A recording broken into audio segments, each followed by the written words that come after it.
Os personagens principais da obra Memórias Póstumas de Brás Cubas é, logicamente, Brás Cubas, que ele é nada mais nada menos que o narrador protagonista que começa a contar a sua história depois de morto. Ele é um defunto autor, como ele mesmo se define. Ele começa a relatar as suas memórias de modo irônico e começa a fazer um julgamento da vida humana conforme o modo que ele está, né? Que é morto agora do outro lado.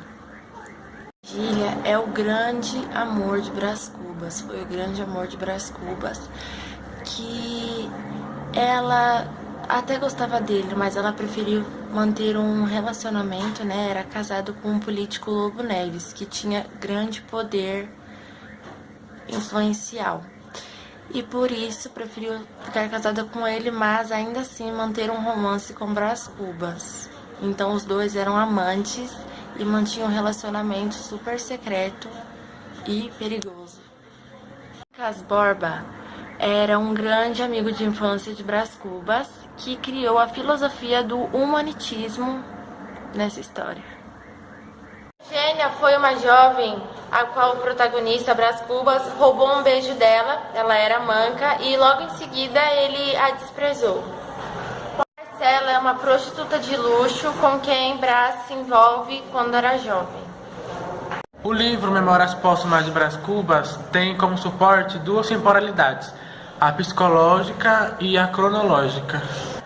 No psicológico, o narrador ele retrata o que viveu do ponto de vista de alguém que está em outra dimensão, tipo além da morte.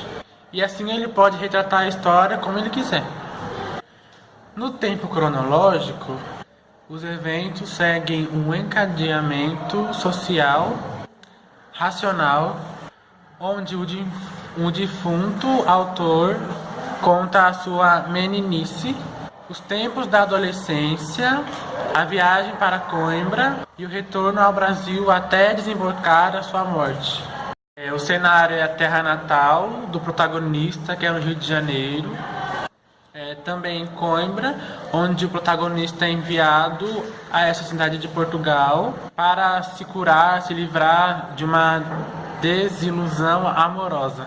E então Brás Cubas se gradua em Direito. Tem Gamboa, que fica no estado do Rio de Janeiro, é o lugar de encontro de Brás Cubas e sua amante, Virgília. Oi, gente, meu nome é Ana Carolina e hoje eu vim falar sobre o autor do livro de Memória Póstuma de Brás Cubas, que é o autor Machado de Assis. Bom, Machado de Assis foi um dos maiores escritores da nossa literatura, da literatura brasileira. Para algumas pessoas, ele é visto como o nome da nossa literatura. O nome dele completo é Joaquim Maria Machado de Assis. Ele nasceu dia 21 de junho de 1839 no Rio de Janeiro e morreu na mesma cidade em 1908.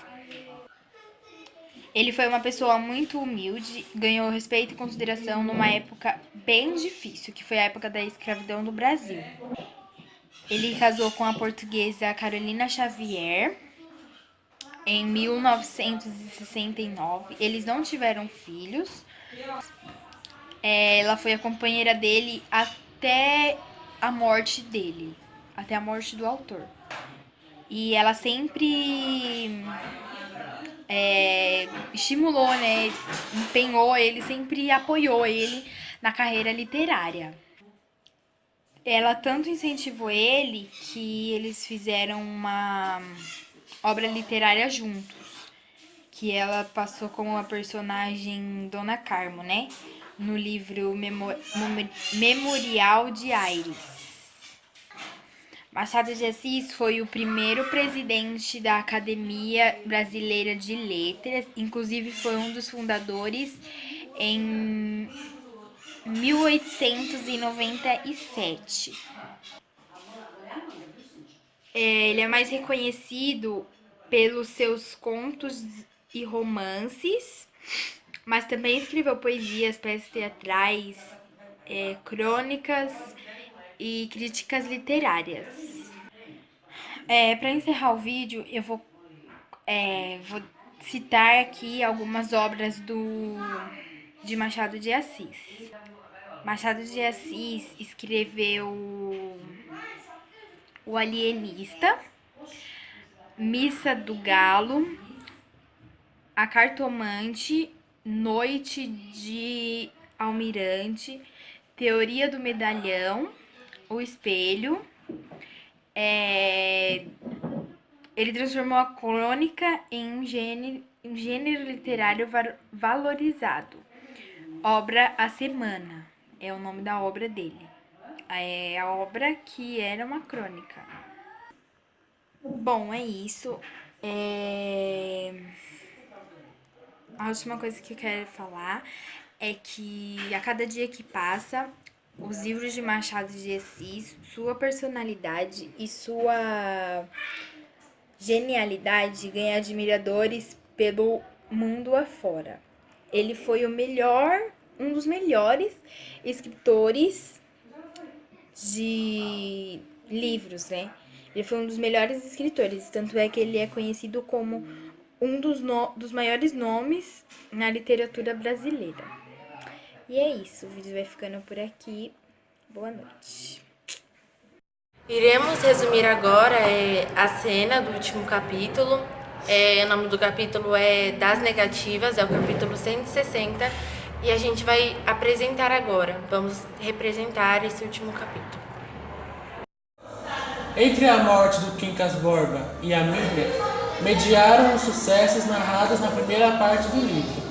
O principal deles foi a invenção do emplasto Brás Cubas, que morreu comigo por causa da moléstia que apanhei. Divino emplasto, tu me darias o primeiro lugar entre os homens, acima da ciência e da riqueza, porque eras a genuína e direta inspiração do céu. O caso determinou o contrário, e aí vos ficais eternamente hipocondríacos. Este último capítulo é todo de negativas. Não alcancei a celebridade do emplasto, não fui ministro, não fui califa, não conheci o casamento. Verdade é que, ao lado dessas faltas, coube-me a boa fortuna de não comprar o pão com o suor do meu rosto. Mas não padeci a morte de Dona Plasta, nem a semidemência do Quincas Borba, somadas umas coisas e outras. Qualquer pessoa imaginará que não houve míngua nem sobra, e consequentemente que sai quite com a vida. E imaginará mal, porque ao chegar a este outro lado do ministério, achei-me com um pequeno saldo, que é a derradeira negativa deste capítulo de negativas. Não tive filhos, não transmiti a nenhuma criatura o legado da nossa miséria.